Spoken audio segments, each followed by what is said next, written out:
Ce jeudi 31 août 2023, Pascal Praud était en direct sur CNOO pour piloter un nouveau numéro de l'heure des pros. Mais en lançant un débat sur la GPA avec ses chroniqueurs, le célèbre animateur a eu une petite surprise à l'antenne.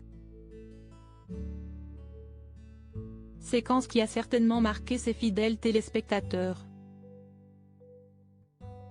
Explication. Ce jeudi 31 août 2023, Pascal Praud était de retour sur CNOO pour animer une nouvelle édition de l'heure des pros.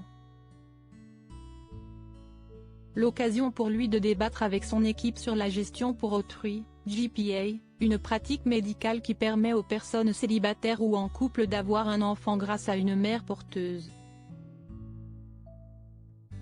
Récemment, le ministre délégué au transport Clément Beaune s'est d'ailleurs dit favorable pour la légaliser au micro d'Europe 1. Un sujet brûlant décortiqué à l'antenne.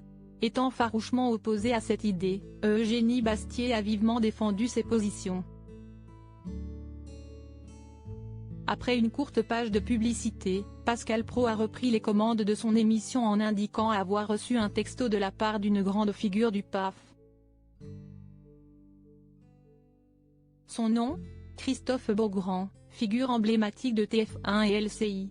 Pour rappel, l'animateur et son mari Ghislain Gerin ont eu recours à la GPA aux États-Unis pour devenir papa. Siesti, un journaliste d'une chaîne concurrente mais qui manifestement nous regarde. Comme je le comprends. Il me dit, championne Eugénie, a indiqué Pascal Praud. Connaissant son histoire personnelle, l'époux de Catherine Praud n'a donc pas été insensible à son message, il a écrit un bouquin sur la GPA.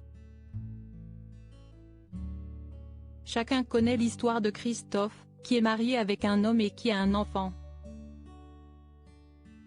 Dans la foulée, l'heureux papa de 4 enfants a lu en plein direct les ressentis de son confrère, championne Eugénie, qui en 3 minutes a réussi à comparer nos familles à la pratique de l'esclavage et au lancer de nains.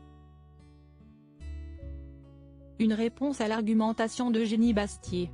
Ayant pris note de son retour, la principale intéressée a tenu à lui répondre. Je ne compare pas ces familles à la pratique de l'esclavage. Je ne mets pas en question l'amour qu'ils peuvent porter à leur enfant et à leur désir sincère et authentique d'être parents, a assuré Eugénie Bastier. Simplement, je réponds à un raisonnement qui consiste à dire qu'on fait ce qu'on veut de son corps et on peut prêter son corps pendant 9 mois pour une grossesse. Point et de poursuivre, on rentre dans une logique qui pourrait justifier l'esclavage. Moi, ce que je trouve intéressant, ce serait d'avoir un débat. Si Christophe veut venir un jour sur ce plateau, a glissé Pascal Praud avant de conclure, il est le bienvenu même s'il est sur une chaîne concurrente. Affaire à suivre.